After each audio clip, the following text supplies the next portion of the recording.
buktinya. Misalkan ini dzikir untuk murah rezeki, kamu ternyata nggak pernah membuktikan.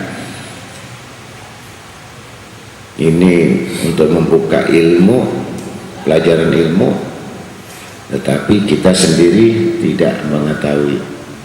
Jadi ada tingkatan orang tiga. Yang pertama, orang menuntut ilmu secara awam. Yang kedua secara khusus, yang ketiga khusus bil khusus. Jadi tiga bagian amar ma'ruf yang disampaikan orang awam kepada awam. Terbatas bagaimana sholat di antara sholat. Kalau kita sholat, ya amar ma'ruf dulu. Kalau suaminya sama istrinya, sama anaknya, atau istrinya sama suaminya, wajib diingatkan sholat. Nah, kemudian amar ma'ruf yang kedua bisa terjadi, istri ngaji, suaminya nggak diizinkan, bisa nekat dia berangkat. Ya, kalau memang suaminya itu pemabuk atau mungkar, itu bisa ditinggalkan. Tapi kalau suaminya orang soleh, ini harus minta izin. Jadi nggak sah juga, karena dia menuntut ilmu ini fardu kifayah. Nah, yang tidak bisa dilarang kalau istrinya menuntut ilmu fardu ain, seperti orang yang mengerjakan puasa Ramadan. Kira-kira suaminya bisa melarang nggak sama istrinya yang puasa Ramadan? Kamu nggak usah puasa yang diwajibkan oleh Allah. Perlu diikuti atau tidak suaminya? Nggak perlu diikuti. Nah, sama dengan sholat 5 waktu.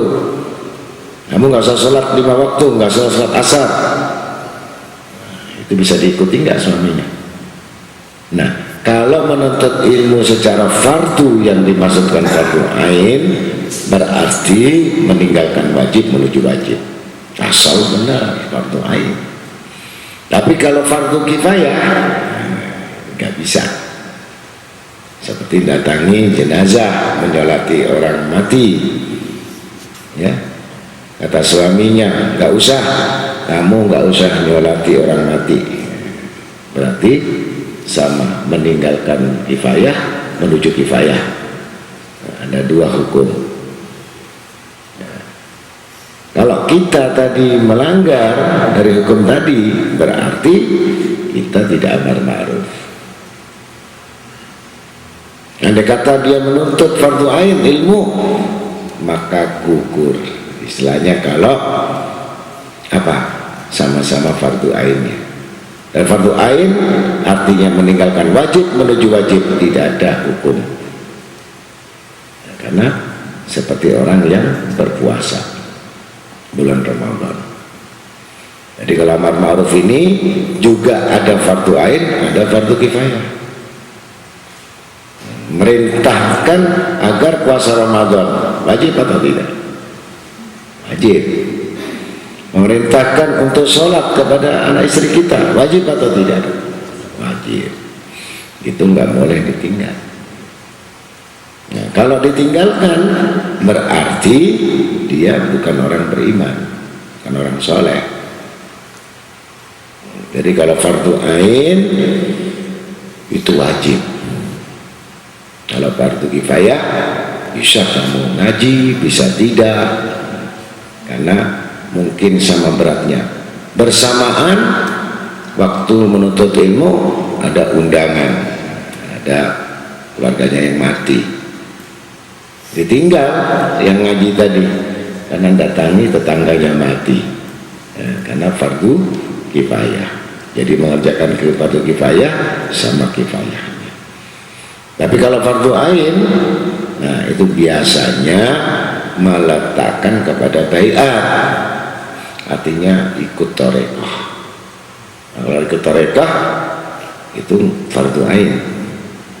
karena sudah sumpah, sudah dibeli. Baiat artinya dibeli. Jadi hidup kamu, diri kamu udah dibeli, itu mutlak milik guru. Artinya walaupun keluargamu mati, semua mati waktu ngaji, gak boleh ditinggal, lepas semua. Nah, ini kalau jatah rekor berat atau berat? Berat. Nah, jadi masuk fardu ain atau fardu kifayah, kita meletakkan niat itu pada keinginan masing-masing. Jadi yang bisa jadi orang yang betul-betul mendapatkan ilmu billah, ilmu dari Allah adalah fardu ain, bukan fardu kifayah. Jadi orang yang mendapatkan ilmu, hakikat ilmu adalah meletakkan niatnya pada fardu ain, bukan fardu kifayah. Nah, walaupun kerja kamu siang malam, itu kerja fardu kifayah. Nah, kalau dia lebih berat kerjanya daripada ilmu, gugur fardu ain.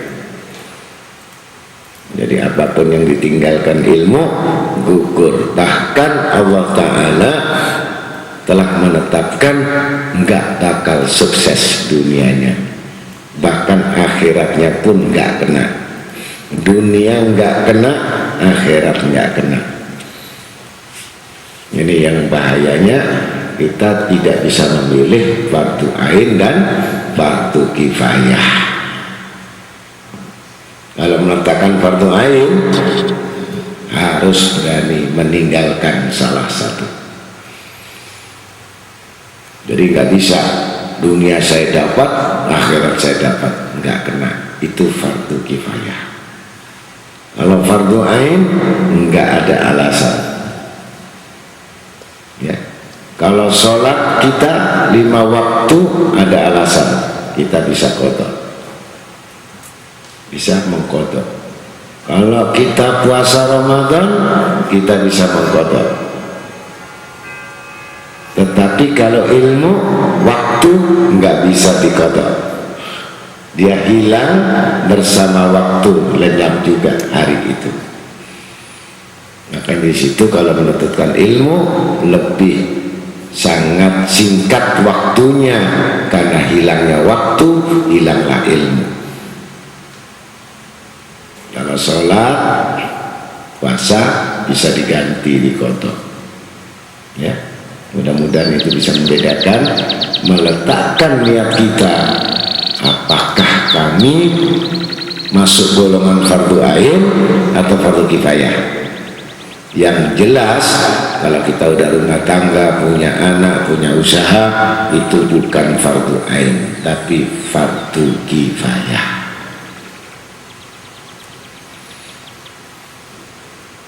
Jadi boleh, ya, boleh ditinggalkan. Jadi boleh nggak ngaji karena capek, karena ngantuk, karena kerja.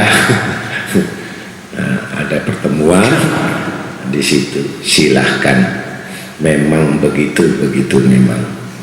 Artinya sudah diputuskan bahwa bukan golongan fardu ain. Ya.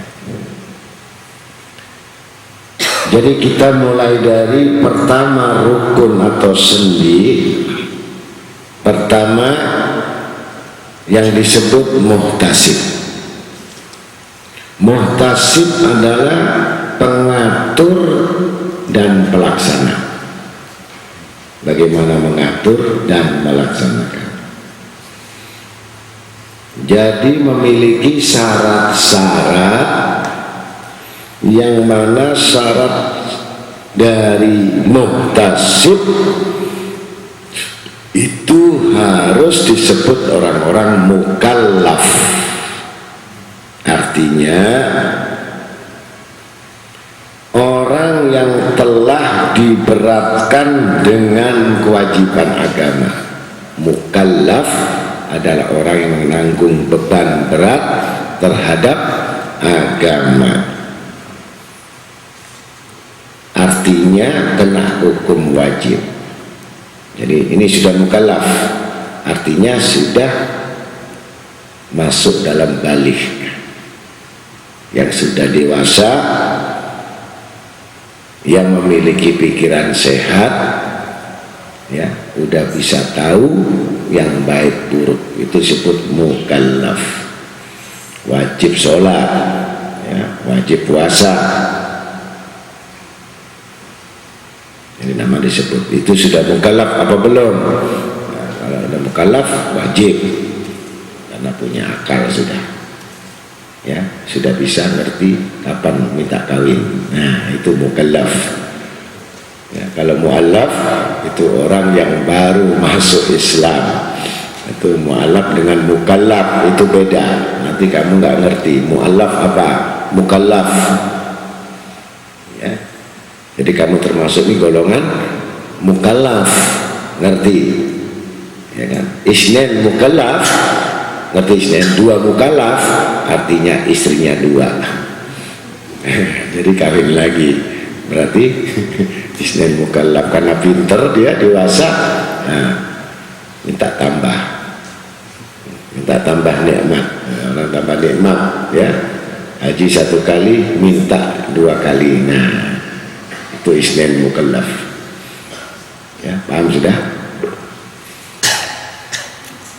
Apabila sudah memiliki syarat yang demikian, maka dia termasuk meletakkan pada kewajiban agama, dan apabila dilaksanakan kewajiban itu dia memperoleh pahala.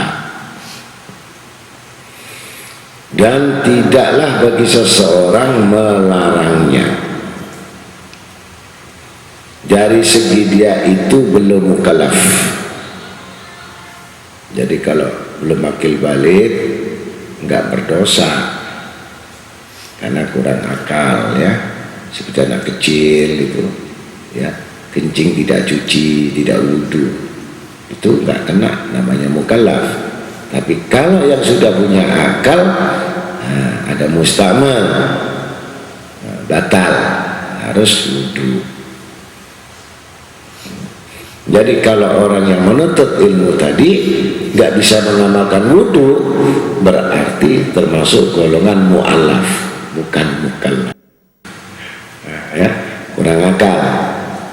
Dia tahu bahwa wudhu ini pahalanya besar, nah, dia tinggalkan, berarti nggak punya akal. Yang pertama. Yang kedua, dia tahu derajatnya tinggi, pahalanya tinggi, sholat berjamaah, tetapi dia tidak mau sholat jamaah. Itu termasuk golongan orang-orang yang mu'alaf, bukan mukallaf, ya, walaupun dia berpuasa siang hari, tidak tidur siang hari atau malam hari, tetapi dia tinggalkan tidak sholat berjamaah, bukan mukallaf tapi mu'alaf. Ya, jadi kalau sampean jarang batal wudhu, nanti kalau mau sembahyang mau wudhu, kemudian sembahyang seneng sendirian, ya, mikir sendirian, kerja sendirian, kawin sendirian, ini termasuk mu'alaf, bukan mukallaf. Karena akal nggak sehat, udah tahu pahalanya 27 derajat, dia mengambil 1. Nah, ini tidak bisa disebut mukallaf. Ya. Maka segi dia itu belum mukallaf karena dia tidak tahu nilai-nilai tambah. Nah, gitu. Jadi nggak tahu pahalanya tambah. Jadi sekarang kita termasuk golongan yang mana? Setengah mukallaf atau setengah mu'allaf? Nah, begitu. Jadi harus bisa dibedakan mu'allaf dengan mukallaf. Sesungguhnya perbuatan tersebut itu mendekatkan diri kepada Allah Ta'ala, disebut qurbah. Kalau bahasa Arabnya nama Allah Al-Qurib, Al-Quribah atau qurbah, dekat. Jadi qurbah mendekatkan diri kepada Allah, dan dia termasuk di antara orang-orang yang berhak padanya.